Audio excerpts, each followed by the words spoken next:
Hello, friends, and welcome to Escaping the Mouse with your host, me, Breck Roll. So today's task is that I'm going back to the Texas Workforce facility, and I'm going to participate in a seminar called "The Search Begins." I kind of believe this is kind of be a repeat of what I did a few days ago when I went in and visited them. They're basically going to familiarize me with using their search engine and figuring out how to get jobs and all that. I learned a lot just having the one-on-one over there about a week ago. So I'm figuring that this one will probably be a little bit more in depth and I'll learn a little bit more about their system. So I think this is going to be very educational. And like I said, there's three of them this week that I'm going to be attending. And this is number one. So kind of trying to dress for success a little bit. So here we go. All right, so I just got finished with that. That was actually productive. It was exactly what I thought it was going to be. It was a little bit more building on learning how to use their website and figured that stuff out. Fortunately, I was like the only person in the class, so I had the instructor, basically exclusive. So, she just got down with me on the computer and we did some searches, found a couple of new job options I'm going to go check out, and I'm going to come back tomorrow, and I think she's going to be here again tomorrow, and we'll see what happens. But this was a productive day, and I'm glad I did it. So I actually interrupted that last scene that I was having. I don't know if you heard it or not, but I took a pause after a sentence, and it turned out there was a woman in the car and parked next to me, right kind of behind me, that, I don't know, was having some sort of a heated argument with somebody on the phone. So, I decided it might be weird if I was videotaping right there too. So I ended it, but, I had a couple things I wanted to still say. One of them was, one of the things that they did in this seminar was talk about some of the third-party agencies that I could go to. And they were specifically showing me Indeed.com, which a lot of you have suggested, and I've looked into also and found some interesting things there. And as she was scrolling through the list of jobs that were available in Waco that were on the Indeed website, one of them stood out that I thought was really funny. They're looking for a chief chef over at Moroso, that Italian place that I went and had lunch about 10 days ago. So, I don't know if I'm really qualified for that, but I thought it was funny it was on the list. I will say that yesterday I did get an email from Indeed with a job opportunity I thought that'd be perfect for me. It was a quality assurance thing, and I've done that when I worked in the CD industry.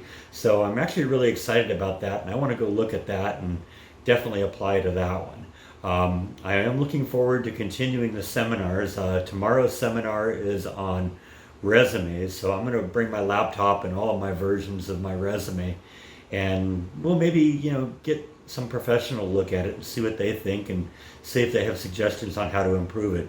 One of the things they cover in tomorrow's seminar is cover letters, and I don't have a really good cover letter, so I think that will be beneficial to me to get that done. But that's kind of where we are right now. I'm going to go spend some time. I added 3 new jobs that I'm potentially interested in through the Workforce Commission of Texas, the Texas Workforce Commission, however it is. I don't know, I'm getting the words all mixed up, but the Texas Workforce Commission, we added 3 new jobs to my interest list. And so I got to go in and go to the individual sites and register for the job. We'll see what happens. But I definitely want to go check out that QA position because I think that one will be perfect for me. And it's good too because Indeed kept sending me positions that I clearly wasn't qualified for. So it's like, you look at that, it's like, yeah, bachelor's degree. I don't have a bachelor's degree, but whatever. Then all of a sudden that one popped up. It's like, okay, now that's what we're talking about. I am qualified for that one. So I'm going to go do that, and I'll get back to you a little bit.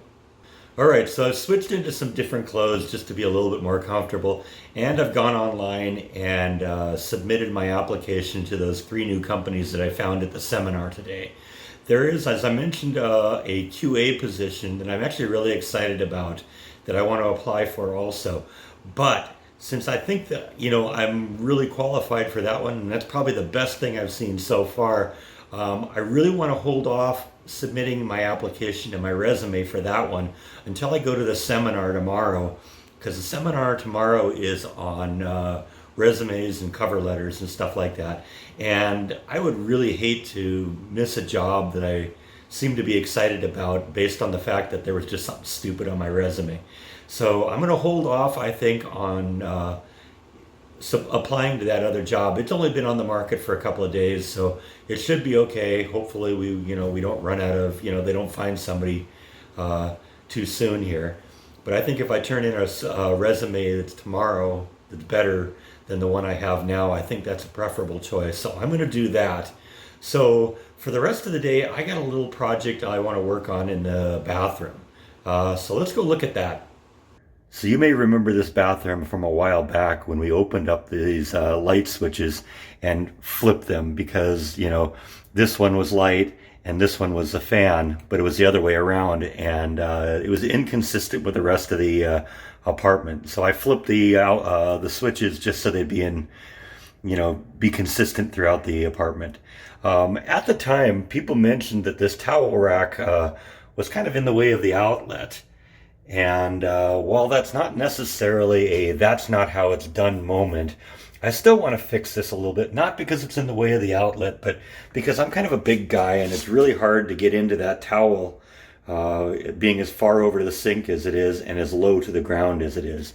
So what I'm going to do is I'm just going to move this fixture up about 12 or 14 inches, just so it's high enough up so that I can get to it. This is, like I said, just a preference thing to me. Make it a little easier for me because I'm a big guy. So let's do that. Now, fortunately, the fixture for this towel rack here is, we're familiar with that because you also remember I had to adjust the towel rack in the bathroom downstairs, and it's attached the same way this one is. So this should be actually a very simple job. So for this job, I figure I'm going to need 3 different things. I'm going to need my drill bits, I'm going to need my hardware box, and I am going to need my electric drill. So let's start taking this thing apart. So the first thing I want to do, obviously, is I got to take the towel off. Because we're not going to need that. That's just going to be in the way. We'll put that over there for now. And then I'm going to disconnect this piece from the wall. You may remember when we were working on the towel rack that there's just a little tiny set screw under the bottom here. All right, got to put on my old man eyes here so I can see. So we're just going to remove the little set screw underneath here, which holds this thing on. And of course, they probably did it with the paint wet, so that's why it's stuck to the wall a little bit. If you ever run into that, just a little bit of a tap with your hand will usually break it loose. And now I got to remove those 2 screws.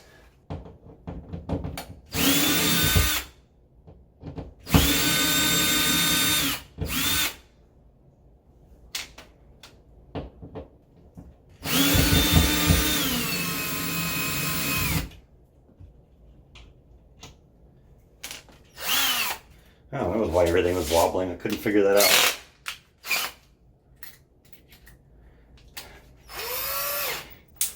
Gotta get that screwdriver head in there straight, or else it wobbles when you do it. And I kept trying to walk out of the hole. So we'll patch that up in a couple minutes. And you can see what they did if you look closely. That they put a couple of drywall anchors in there, and that's really the way you want to do that, unless they're going to go all the way through into a stud. I'm not going to try and pull those out because you usually end up tearing them up pretty much when you do that. But I've got new drywall anchors in my hardware kit, so we're just going to do that from scratch. So the first thing I got to kind of do is figure out exactly where I want this. I'm going to tip this up a little bit so you can see better. So what I've done is I've just literally put the towel back on the towel rack, and I'm just going to kind of position it to where I want it. So I think that's probably about right. Want to get it just a little bit above the framework here. So I'm going to mark this just a little bit with a pencil, just so I can see where I am. And like I said, it doesn't have to be exactly perfect. It just has to be close. So I have a pencil here. We've marked my line, which is right there. And so I'm just going to kind of position that by hand. Make sure I can see that on the camera here. Draw a couple little circles here, represent where all this is. And we are in business. All right, so I want to talk a little bit about drywall anchors because these are a good way to secure something to drywall when you're not going to go all the way through to the stud. Basically, if you look on each side of it here, there is a little tooth part that is on a pivot, and when you crank it sideways and you push a screw into it, the teeth kind of dig out. I don't know if you can really see that, but they're sticking out a little bit now on this side, and that digs its way into the drywall and really holds things securely in place. So what I'm going to do is I'm going to pre-drill a couple of holes that are big enough to hold this. We're going to slide them into our position, and we're going to drill holes where we made our lines before. We're going to push this in so it's flush with the drywall, and then once we drive the screws into it, those teeth will dig into the side of the drywall, and we're good to go. And then we drill our holes.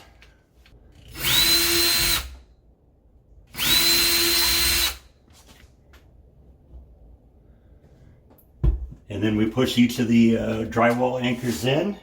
I got 2 of those. You want to get them real flush to the wall. And that is just about perfect. Now we're going to re-screw in those new screws. I'm actually going to use new screws rather than the old screws because you kind of want to match your drywall anchors to your drywall screws. Gotta make sure I got 2 of the same screws here because there's 2 different size anchors available here, and like I said, you want to keep them matched. And then we screw them in.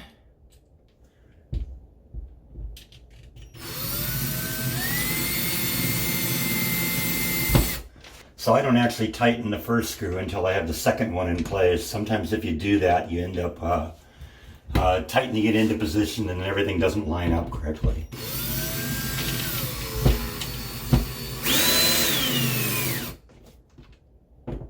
And you also want to be careful not to drive it too tight, because if you pull too tight, you'll just rip those drywall anchors out. But that's good and secure now. That should work perfectly. Then all we have to do is reconnect the towel fixture.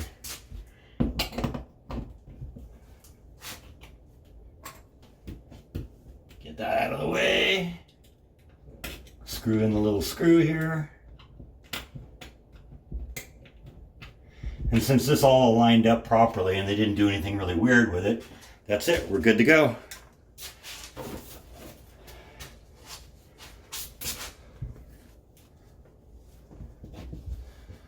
Much better. Now, if I were part of the maintenance crew with this apartment complex, we'd be done now. Or at least, we could pull the old drywall anchors out and fill them up with a little caulking compound, and that would be done. Quick sloppy job of paint over it and you're finished. But that's not how it's done. So we're going to do it the right way. We're actually going to remove these. Now, when I pulled these out and looked at them initially, I realized that there are different kinds of drywall anchors, and these are using the ones where you just screw in. So the beauty is you can just put a Phillips screwdriver in there and walk those things right back out again. There's nothing wrong with those. Those are good too.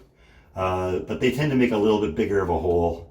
But also when you do a little bit bigger of a hole, you generally have a little bit more strength from it. So there are pros and cons to that. Basically, I just want to kind of clean everything out. I might even get in there a little bit with a screwdriver and just kind of drive everything through, make it all nice and smooth as much as I can. And then what I have here is no, it isn't cocaine. It's a drywall patching compound. What it does, it comes in a little powder like this, and you just mix it with water, very little bit of it until you get to the right consistency. Yeah, you can see that if you want.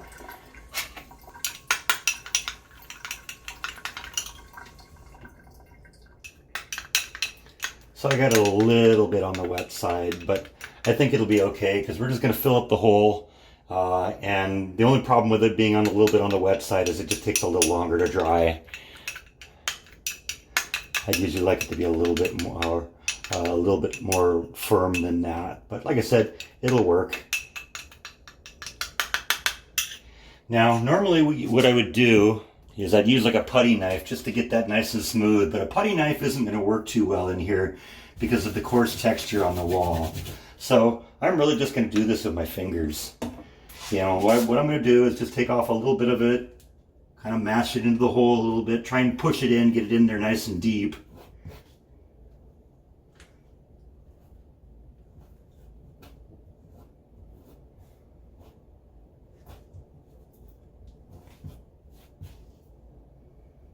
Don't worry if you get a little bit of slop on it because it's water soluble. So as soon as you get everything in there and solidified up, you can just put a wet towel on it and it'll come right off.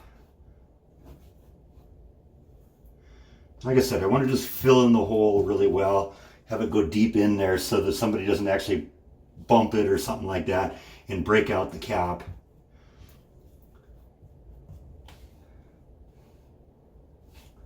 The beauty of it is if you did do a little too much water on it, as you work with it, it'll dry a little bit and so it'll get better over time.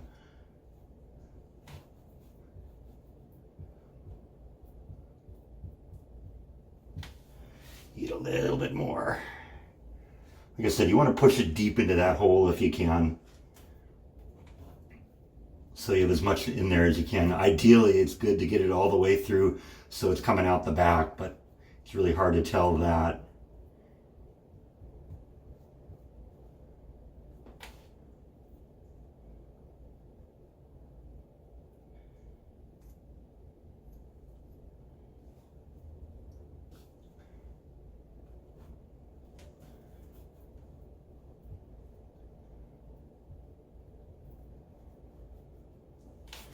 And, you know, that looks horrible right now, but as soon as that dries, I'll go in here with a sponge, wipe that off, and you'll never even know it was there. Well, there's going to be a little white hole because I don't have the gray paint, but you know what? When they come in here and redo this next time, they'll just go over it and it'll be like it never even happened.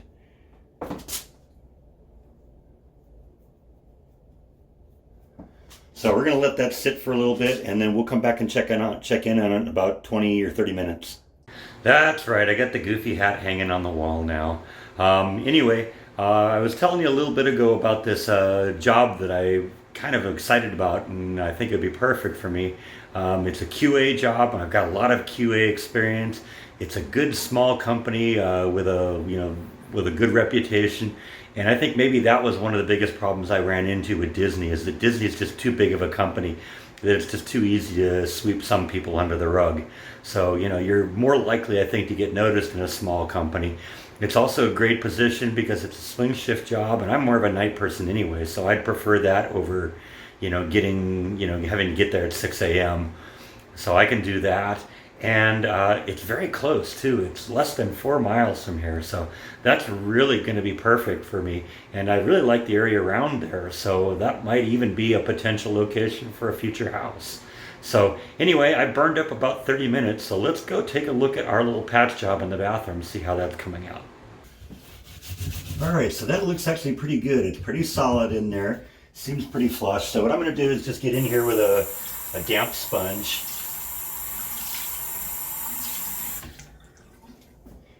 And we're just going to wipe all this stuff off the wall.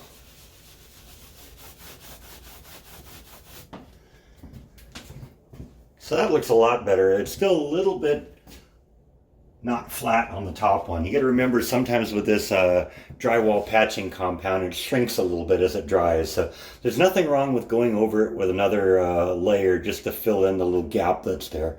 But we're pretty much there. So I mixed up a little bit more of the drywall patching compound. Got the mixture a little bit better this time, so it's a little bit thicker, which is what you kind of want. So we're just going to try and smooth it all out a little bit, so except for the discoloration from the fact that it's not painted, it'll be nice and smooth when it's done. And once somebody puts a little paint on it, you'll never even know it was there. At this point, since I'm not really putting any real pressure on it, I can actually use the sponge to kind of smooth things out a bit. Gotta be careful though, you don't want to do too much pressure on it just because you'll end up digging everything out that you just put in.